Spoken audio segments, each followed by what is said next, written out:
On a day far from bright for Earth, creatures emerged from its depths. People called them Reapers, and they quickly destroyed 99% of the planet's population for reasons unknown.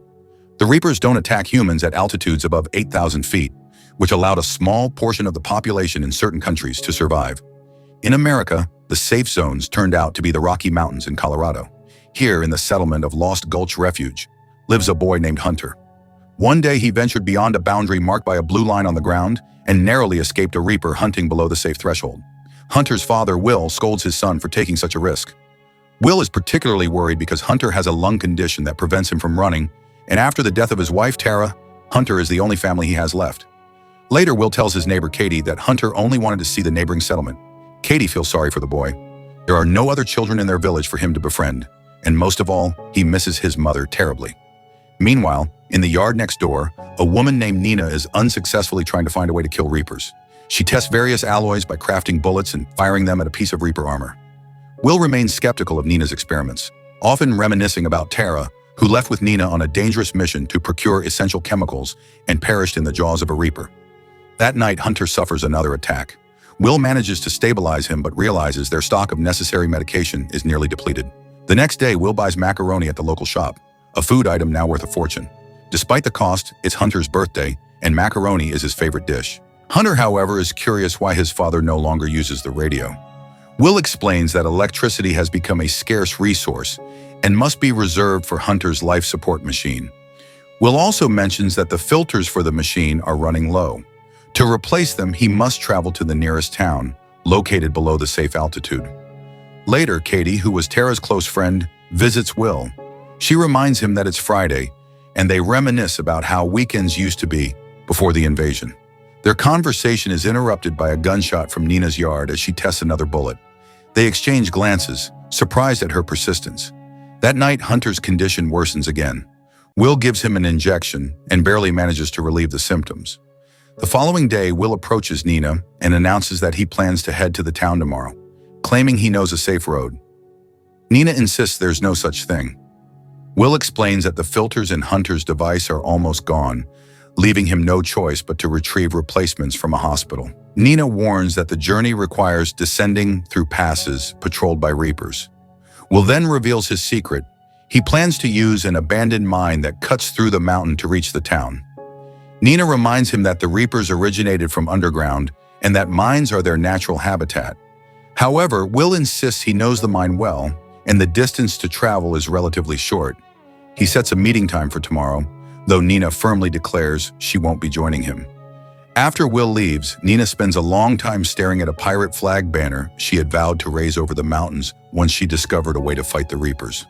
The next morning, Will visits the local gunsmith, who provides him with a rifle and grenades.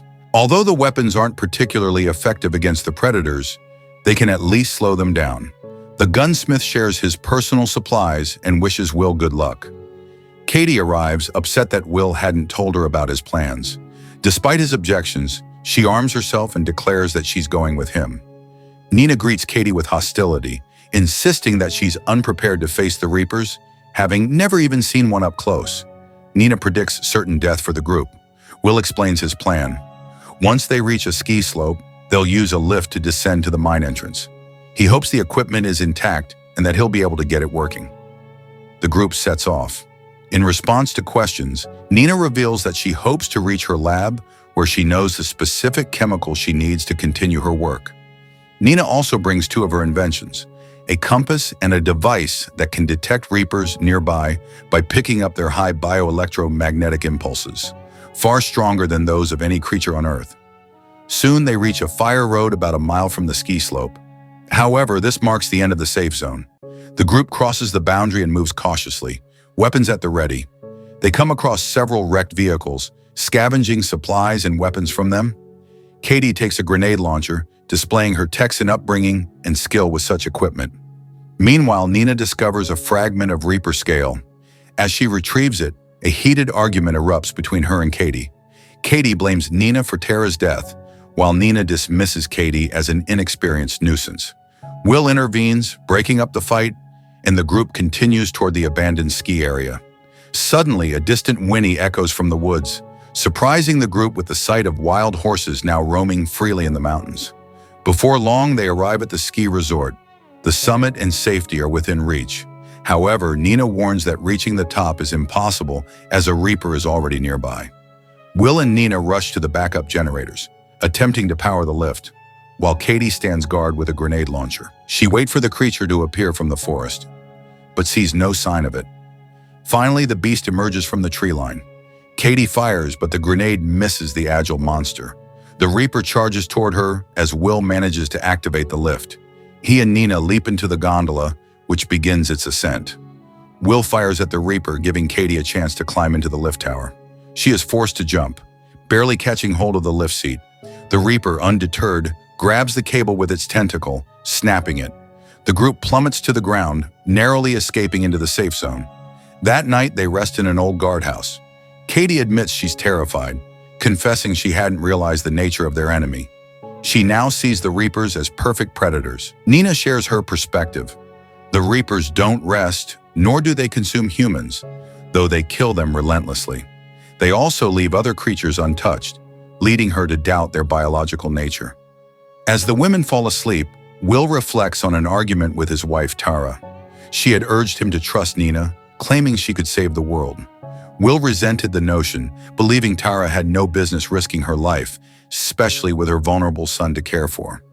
Nina, having no family, had nothing to lose, but Tara had reminded him that Hunter's filters would eventually run out, and he would die unless they acted. Will had been unable to dissuade her. The next morning, the group arrives at an old mine Will knows well from his time as a miner. However, the lower levels dip below the safe zone, making them vulnerable to Reapers. Moreover, the tunnels are poorly sealed, increasing the danger. Will insists the hazardous area is only 210 meters long, and Nina's tracker should detect any Reapers nearby. But Nina counters that the device won't work underground. Furthermore, humans exhale carbon dioxide, which Reapers can detect instantly. After venting her frustrations with Will, Nina is the first to descend into the mine. Reaching the desired level, they find the passage blocked with welded metal. The only way forward is to descend another level, but this area is undeniably outside the safe zone. Will declares he won't turn back, and the women reluctantly follow. They descend a ladder with Will urging them to take their time to avoid exhaling too much carbon dioxide. The team pauses for a break before the final push. Katie recounts how, at the start of the invasion, she had fought with her boyfriend, hit him with a frying pan, and driven off in his car, which ultimately saved her life. The group descends to the next level and presses onward. They make it most of the way when a Reaper appears, forcing them to flee. Will tries to shoot the creature, but the bullets fail to deter it. The Reaper relentlessly closes the gap, herding the team into a dead end. Will orders the group to shut off their flashlights and hold their breath. The Reaper's tentacle probes the area, brushing dangerously close to their faces. Will uses a flare to startle the creature, giving the group a chance to bolt toward a partially collapsed tunnel. They scramble inside, but Katie takes a wrong turn and is ensnared by the Reaper's tentacles. Will watches helplessly as Katie is dragged deeper into the mine. Meanwhile, Nina spots a ladder, and the pair climbs to a higher level, barely evading the pursuing Reaper. Finally, Nina and Will emerge from the mine and return to the surface, safely above the boundary of the safe zone. The pair continues their journey and soon comes across an almost intact pickup truck, which they decide to use to travel further. Before setting off, they stop for the night in an abandoned house where they manage to find some food supplies. During dinner, they reminisce about Tara and Katie. Will regrets taking them through the mine. Nina, however, advises him to channel his anger to fight. She reveals her plan to return to her lab to retrieve magnesium, theorizing that the Reaper's impenetrable scales generate magnetic defensive mechanisms. She believes a bullet containing magnesium could penetrate the armor and kill the creature by igniting an internal fire. Will grows furious, calling her theory unproven and blaming her for Tara's and others' deaths. Nina counters by pointing out that he now faces the same difficult decisions as before. The next morning, they head to the town and reach the hospital, searching for oxygen filters. The building is in ruins and looted, forcing them to climb to the top floor. There, in an operating room, Will finally finds what he needs. But they soon hear the distinct sounds of a Reaper approaching, signaling an imminent attack. The pair runs, but the Reaper catches up and even grabs Will. Nina grabs a fire axe and severs the tentacle, enraging the monster further. They retreat to the operating room, where Will orders Nina to run while he shoots at gas canisters. The resulting explosion hurls the Reaper out of the window, where it lies motionless below. Having achieved his goal, Will expresses his intent to return to his son. Nina persuades him to help her first, arguing that if she can create the magnesium bullet, humanity might have a chance. She promises to raise her pirate flag as a signal that the Reapers can be defeated, ensuring that Katie's and Tara's deaths won't be in vain. Reluctantly, Will agrees. They travel to Nina's former lab at the U.S. Department of Energy, where she gathers the necessary materials and begins crafting her magnesium bullet. While guarding her, Will notices a photograph and learns that Nina had a family who perished during the Reaper invasion. She survived only because she was at work. Nina confesses that she blames herself every day for not being at home and regrets not hugging her family one last time.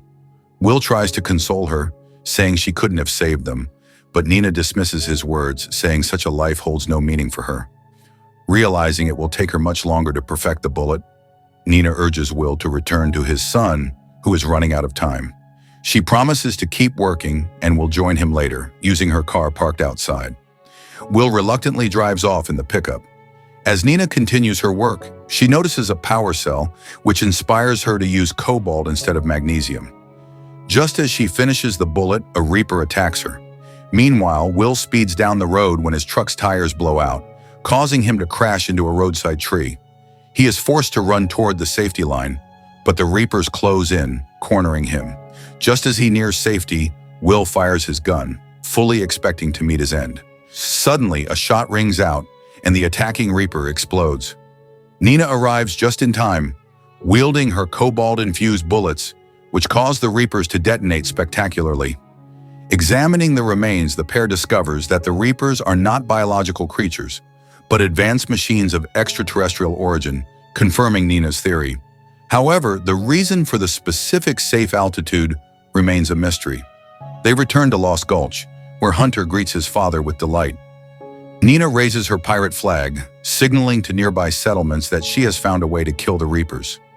Radio communication is restored, and survivors spread instructions on how to craft the special bullets to fight the monsters.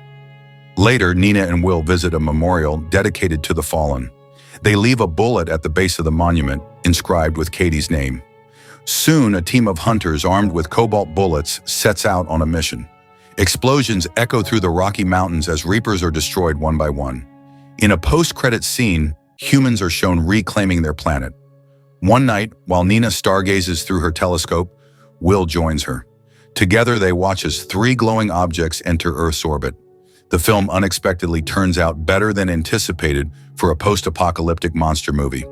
However, the origin of the monsters remains unexplained, leaving room for a potential sequel to provide the answers. And that wraps up the film. Thanks for watching, and we hope you enjoyed the recap. Don't forget to like the video, subscribe to the channel, and hit the notification bell so you never miss an update. Take care, and we'll see you in the next one. Stay curious, stay awesome. Goodbye for now.